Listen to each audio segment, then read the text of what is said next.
as his plans for the next.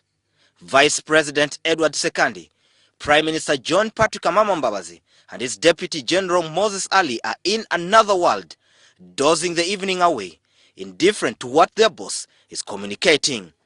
Not far away, Finance Minister Maria Chiwanuka as well joins the party, an incident quite strange and happens probably only in Uganda and a few other places. Had the president not been the one delivering the speech, okay, he would be sleeping too.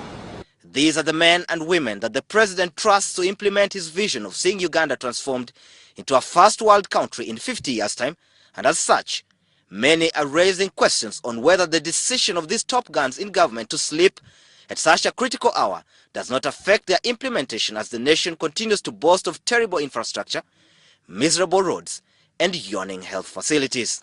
It is really a very unfortunate situation because this is the time top officials in the government really needed to pay a lot of attention.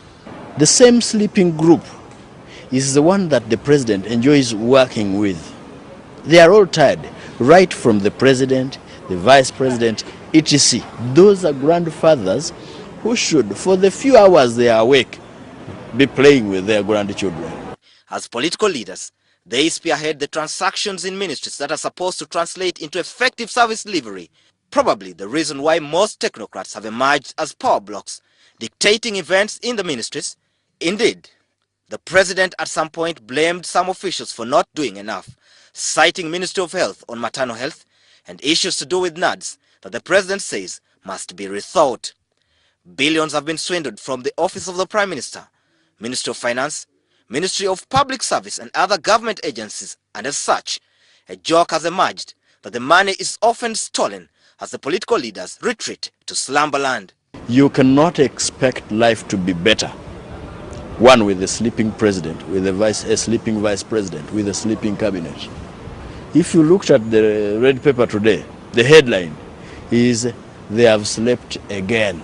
It is critical for the country to be reassured that these events do not play out as well in the day-to-day running of government business, where some have already complained about unnecessary bureaucracies and delays caused by officials who are not bothered or rather prefer to take their time. And yet, the president promised improved service delivery in the next financial year, and many will be looking out for its implementation. In any case, the resources are limited of members of parliament in the opposition. Think that Ugandans cannot understand that. You think Ugandans have not read the book of Genesis to know that things take time? Promising is one thing, delivery is another. And as people in charge continue to sleep during critical hours, the public might be worried as chances are that the promises could pass unnoticed. Some have argued that most top guns in government have since become weak, consumed by old age, yet they have never thought about hanging their political boots as the countries continue to suffer the repercussions of their tiredness. Surprisingly, even some younger people are falling prey to the sleeping bug. Sabiti Joseph, WS Television, from the Ugandan Parliament.